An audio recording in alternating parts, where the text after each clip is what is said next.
wayinee balaachoo gud hordoftoota ko.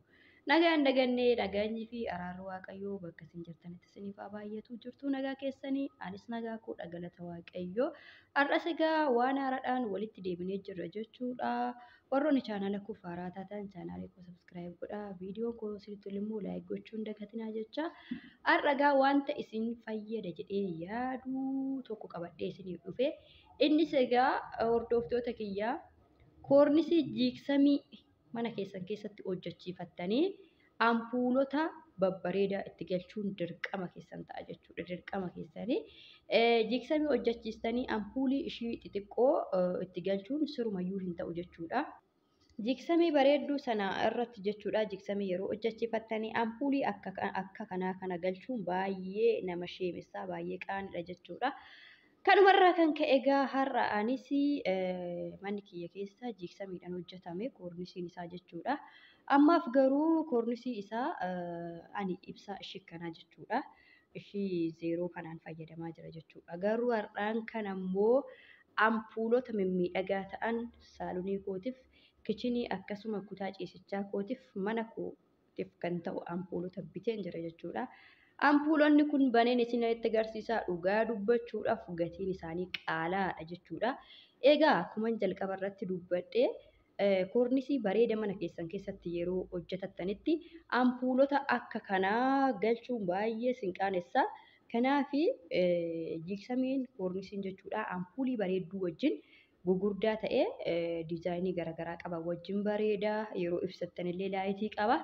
Kanumarraa kan kaate booneen keessan har'aa birrii ishii fixxee gara mana ishiitti deebitee jirti jechuudha. Hundaafuu gatii isaanii wajjiniin tokkoon isaanii kan saalonii kan hundumaa isinitti agarsiisa. Turtiin keessan anuma wajjin haa ta'u. Egaa booneen keessanii qarshii ishii ampuuluma kanatti fixxee jirti jechuudha hordoftoota kiyya. Hundaafuu dirqama mana keenya erga mana ijaarrannee koornisii jiiksamii itti hojjechiistee maal jennee dirqama qaba. Ampuulii bareedaa bituun dirqama jechuudha. Kanaaf egaa har'aan kana hordoftoota kiyya isinin agarsiisa jechuudha tokkoon kartoon isaa akkanatti jira jechuudha.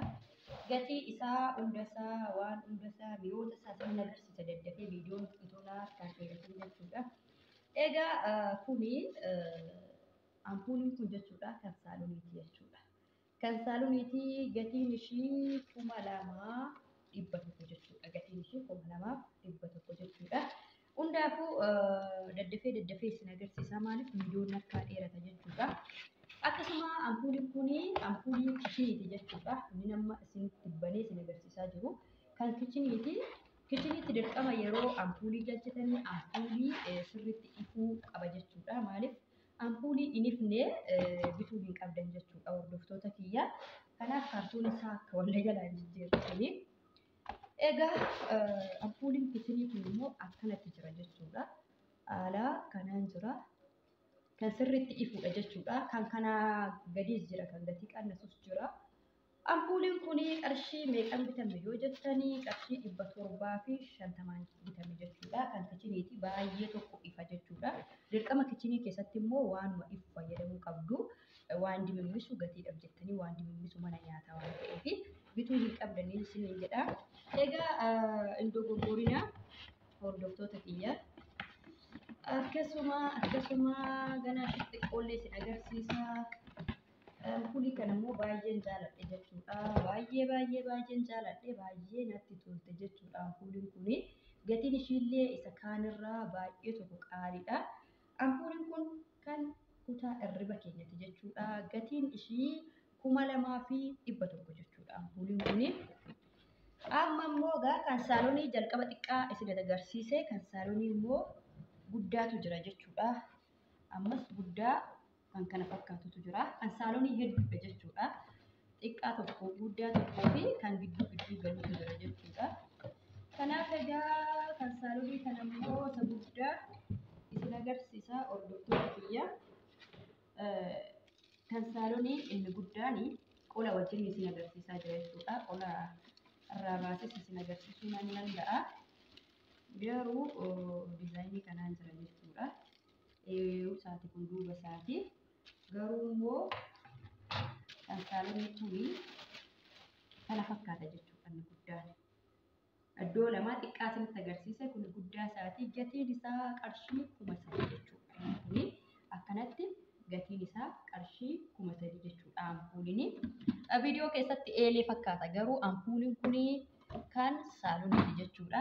Egaa ampuulii baay'eetu gosa hedduun jira jechuudha. Ampuulii kana qofa osoo hin taane ampuulonni saaloniitti baay'eedha. Saaloniin kun ampuulii hedduu fixa jechuudha. Kun hundi kan saaloniiti jechuudha. Akkasuma kun hundi kan saalonii kiyyaati jechuudha. Argitanii kun hundi kan saalonii kiyyaati. Banee isin agarsiisa.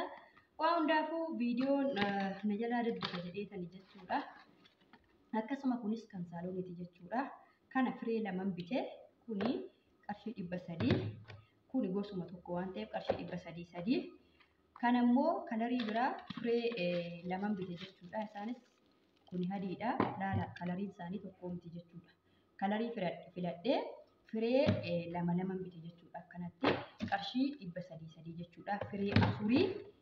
Firee afurii isaan kun immoo firee 8 jechuudha. Kun hunduu saaloniiti jechuudha. Hordoftoota kiyya gatiin isaanii egaa isaan kuni adii fi bifti kuni jechuudha. Qarshii isaanii tokkuma jechuudha. 300 jechuudha. Herreeguu dandeessu. Isaan kun garuu gatiin isaanii waliru jechuudha. Gatiin isaanii waliru. Isaan kun 4 bitee kalarii tokko 4 bitee jechuudha. Argitanii baay'ee bareeddi jechuudha. Hordoftoota kiyya qarshii 550 tokkooshi jechuudha. Fireen tokkittiin kuni qarshii 550 jechuudha. Ani immoo akkuma argitan jechuudha. Firee 4 bitee firee 4 kana qarshii 550 herreeguu hin dandeessu. Baay'ee kwaalitii guddaa qabdi. Walumaa galatti saaloniin kiyya shaadoo jedhama. Shaadoo waan jedhamutu jira. Ampuulota kana hunda rabsee shaadoo wajjiniin ampuulii 13 shaadoo wajjiniin jechuudha. Saaloniin kiyya baay'ee ampuuliin isaa garmalee itti baay'ate jechuudha. Kutaan irra keenyaallee ampuulii 5dha. Ani tokko qofa galchaa jira jechuudha. Amma baay'ee qaala'insi isaa hedduu na sodaachise jechuudha. Akkuma argaa jirtanii asitti illee jechuudha. Kan girgiddaa asirratti jira jechuudha. Kan girgiddaa sigaa kalarii isaan baasee isin agarsiisa. Tokkoon ishees gatii ishii meeqa akka taate isinitti hima jechuudha. Kuni gara firee meeqati mana kootiif kan ta'u firee meeqa wachaa 1 2 3 4 5 6 7 8 9 as keessa sin jira wanti biraa jechuudha. Walumatti isinitti hima gatii isaa akka bartaniif jechuudha. Kanneen kunillee jiru kunillee jiru jechuudha. Hordoftoota kiyya waa baay'eetu jira jechuudha. Kanneen kunillee liyyitii qaba jechuudha. Kan sokkeetti chaarjarii eelee istoofii osoo hin ta'in gosoonni kunillee jiru jechuudha. Kan ifaa fi kan sokkeetti garaagarummaa qabu jechuudha. Isaan kunis akka jiranitti jiru. Waa baay'eedha jechuudha. Kalarii isaanii garuu baay'ee isin agarsiisa. Gatii isaanii isinitti hima. Baay'ee ulfaata hordoftoota kiyya. Bichaa maal isiniin jedha. Waaqayyoon nama dandeessisu gaa. Kunoo kalarii kanaati jechuudha. Kalarii kanaati. Tokkoon ishii jechuudha. Asitti firee amma kanaati. Firee kana isinitti agarsiise. 1 2 3 4 5 6 7 8 9 asitti firee 9 firee 9 10 11 12 13 14 15 manni kiyya jechuudha. Firee 16 fixe jechuudha. Kan girgiddaa kan sokkeetti jedhee kan ittiin ibsaniif dhaamsan jedhee kan maal hundaan firee 16dha jechuudha. Fireen tokkittiin kuni hordoftoota kiyya fireen tokkittiin kun qarshii 300 jechuudha. Orijinaala illee isa orijinaaladha. Firee tokkittiin qarshii 300 jechuudha. Garuu wanti beekuu qabdan asirratti jechuudha. Meeshaa kana ampuulii dabalatee waan isinitti himaa jiru bireekarii waan hundumaa waan isinitti himu kana ilaalchisee kan gatii qannasu jira jechuudha. Ampuulonni gatii qannasan fakkeenyaaf ampuulii kan saalonii 3,000 fakkeenyaaf kan 3,000 jira, kan 2,000 jira. Garuu kan 1,000 kan 500 illee hin jira jechuudha. Akkasuma isaan kunillee gadaanaan isaa jechuudha. Qarshii 100 fi 60 jira jechuudha gadaanaan isaa jechuudha. Nuti garuu kan binnee yeroo jalqabaaf koornisiin kiyya manni isaa baay'ee ol fagoo waan ta'eef yeroo tokko hojjetanii xumuru malee amma yaada jijjiiru baanii waan naan hojjenneef si'uma tokko gatii amma kanaatiin kana bite malee osoo kornisiin kiyyaa baay'ee gad dhiyaataa ta'ee yeroo man qarshii argadhetti silaa toora wal jala hojjechiisa garuu isuma kanayyuu jechuudha duraan dogoggora yeroo kornisii sana hojjetan tootti naa yoo godhanii piroosesii amma kanaa nan gaafatu jechuudha. Kanaaf egaa hordoftoota kiyyaa isaan kun egaa qarshii 300 firee 16 jechuudha. Qarshii 300 hin xumuree hedduudha jechuudha. Manni kiyya keessi ampuulis baay'ee fixa. Akkasumallee kan sokkeetti garaagaraa hedduutu jira jechuudha mana kana keessa. Isaan kunillee firee meeqatu bitamee isaan kunillee firee hedduutu bitame. Firee 17 jechuudha. So isaan kun firee 17 kan jira jechuudha mana keessatti. Isaan kun immoo firee 3 jechuudha. Isaanis qarshii 500 isaan kun jechuudha. Akkasitti bite jechuudha. Egaa hordoftoota fi kabajamtoota kiyyaa waan isin beekuu qabdanii meeshaan isin itti agarsiise ilaalchisee ofii keessanii akka karoora keessanitti bitachuu hin dandeessu. Maaliif jennaan ampuuliin tokko akka humna keessanitti kan 500 jira, kan 800 jira, kan 700 jira akka humna keessanitti. Isaan kun immoo pireekariin isaan kun immoo jechuudha kan 100 fi gadaanaan isaa 160 jira jechuudha. Humni isaa 300. Nuti immoo kanuma 300 binne jechuudha. Dhuma tokko xumuramu jennee. Isaan kana immoo wal keessan bitadhe akka bareedu jechuudha. Isaan kun kan saalooniitii wal keessan bitadhe. Akkasuma wanta baay'ee nama rarte keessaa ishee kana jechuudha. Kutaa ciisicha keenyaati. Diblaayitii hundi isaa diblaayitii qaba jechuudha.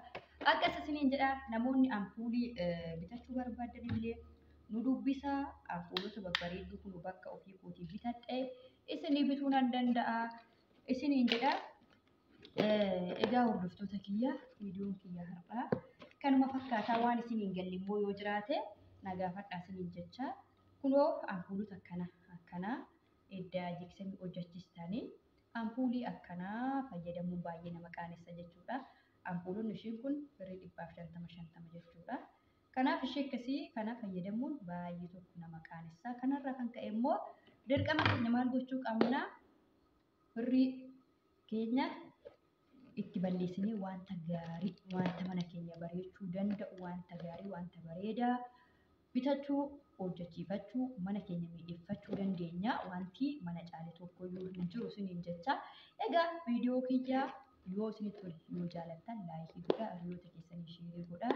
Yaada fi immoo qeeqa qabdan koomentii jalatti naa barreessuu hin dagatinaa isiniin jedha. Egaa turtii gaarii